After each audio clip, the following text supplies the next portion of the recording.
Dames, which is sort of similar, but not exactly the same, and some of the traditions and customs are a bit different. So for the purposes of simplicity, we are only going to talk about sirs in this video. I mean, I've looked at my channel demographics, I know what side my bread is buttered on. So anyway, there are 10 committees, and each one is on a mission to find men worthy of being sirs in 10 different categories of British life, and they are art, politics, sports, charity and volunteerism, economics, education, health, science and technology, state, which is like foreign policy type stuff, and non-political government service. Then there is a main committee that oversees all of the other committees, and because we live in enlightened times, there is also an inclusion and diversity committee to ensure that the picks are all diverse and inclusive. About 75% of all knighthoods are selected by the committees on their own, while an additional quarter are made based on recommendations from the public. In theory, anyone can nominate anyone for a knighthood. Just go on the website and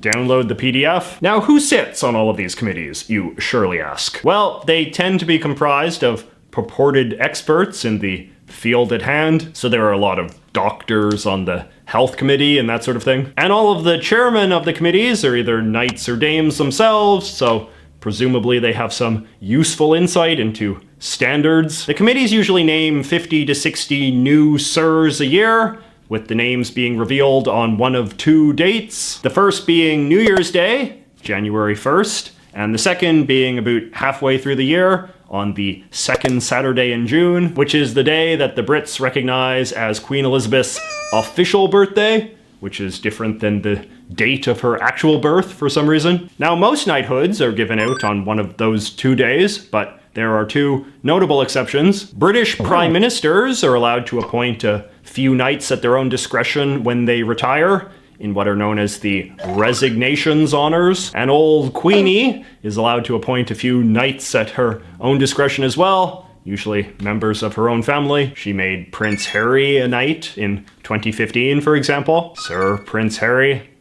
or maybe Prince Sir Harry. Okay, so once the choice has been made, here is what happens next. According to Mo Farah, the famed British Olympic runner, who was knighted in 2017. First of all, you get the letter in the post and you have to open it up, and they tell you not to share with anyone, you know, only share with family members, and they give you a date and you have to put that forward and who you're going to bring and fill that, all that stuff in. And then finally the day came yesterday where I went to see her. It was me and my wife and a friend of mine. We went in and they check your bags, you go through whole security, and then they perceive you what's going to happen, and they give you demonstrations of how the Queen's going to come out and what you have to do. And it was nice. I walked in there and you go through and you nod your head, you go through, and then, you know, I put my leg on the chair, one leg, and with a knife, just did that.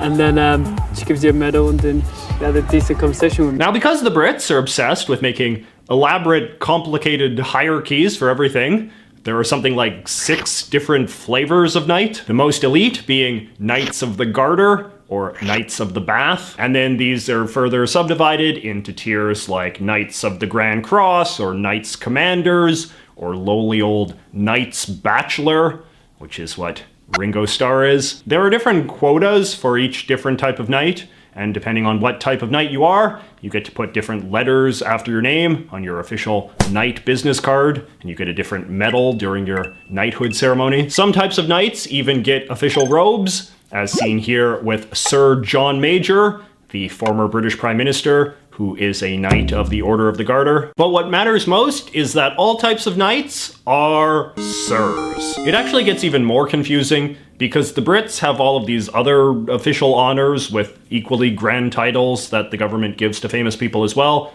and I've noticed that these sometimes get mixed up with knighthoods. So for example, there is a thing called the Order of the British Empire, or OBE, which is what Gordon Ramsay, Benedict Cumberbatch, David Beckham, and Idris Elba have, but it doesn't make them sirs. And then there's the whole business of becoming a British lord, which is this whole other complicated topic. Lords are men appointed by the British government to serve in the upper chamber of the British Parliament, the House of Lords. Although there are other types of lords as well.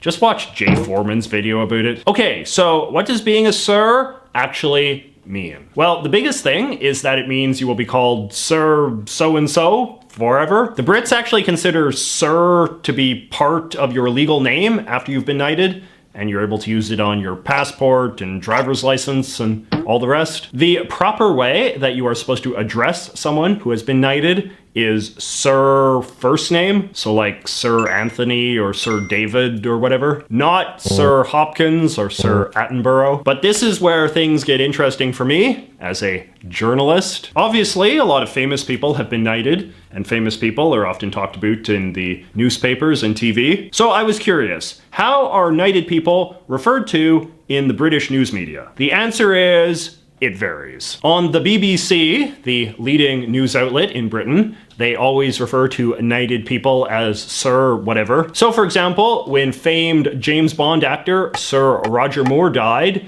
the BBC's obituary always referred to him as Sir Roger, as in Sir Roger's Bond was calm and suave. But in The Guardian, perhaps Britain's most internationally famous newspaper these days, they always refer to people just by their last name, even if they've been knighted. So in their obituary of Sir Roger Moore, we got lines like, "Being eternally known as Bond has no downside," Moore told The Guardian. I looked up some of the other British papers to see what their standards were, based on their reporting of Sir Elton John's recent legal troubles with his ex-wife. The Telegraph, The Times, The Sun, The Mirror, and the Daily Mail all referred to him on second reference as Sir Elton. The Independent, like The Guardian, however, just called him John. I'm not exactly sure what this means, since calling him Sir Elton versus just calling him John doesn't really seem to correlate with anything like the seriousness of the publication or its political bent. In American newspapers, by the way, he is always just called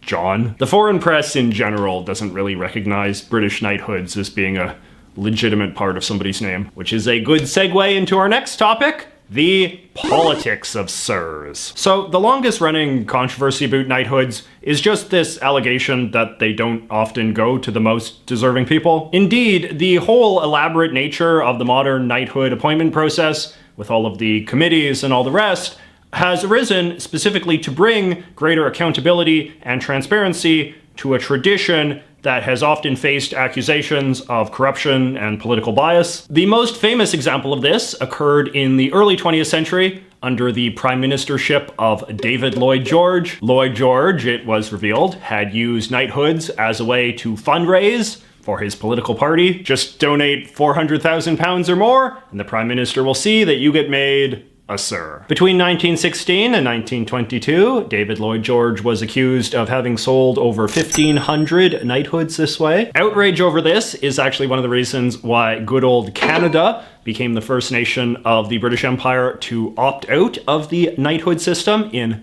1919. Though there are a lot more checks and balances on the granting of knighthoods these days, there is still a perennial concern that a lot of people just get them because of their closeness with the ruling party. This is especially the case with the Prime Minister's resignation list, which remains one of Britain's most controversial traditions. Since this is the list that the Prime Minister has complete control over, it is common for Prime Ministers to make sirs out of like their advisors or their press secretaries or hacky people like that. In 2006, there was this whole controversy about how becoming a lord or a sir during the Tony Blair administration seemed to suspiciously correlate with making large donations to his political party. It's also a bit controversial that so many celebrities become sirs these days, a tradition that only really began in the latter half of the 20th century. This can be seen as cheapening the honor, but it can also just seem really arbitrary. Paul McCartney was made a sir, for instance, but George Harrison never was, and this was said to be something that he always resented. Patrick Stewart has been knighted, but Colin Firth hasn't. Mick Jagger has, but Eric Clapton hasn't. So the standards don't always seem really clear or consistent. There have also been a few cases where the government has had to take back knighthoods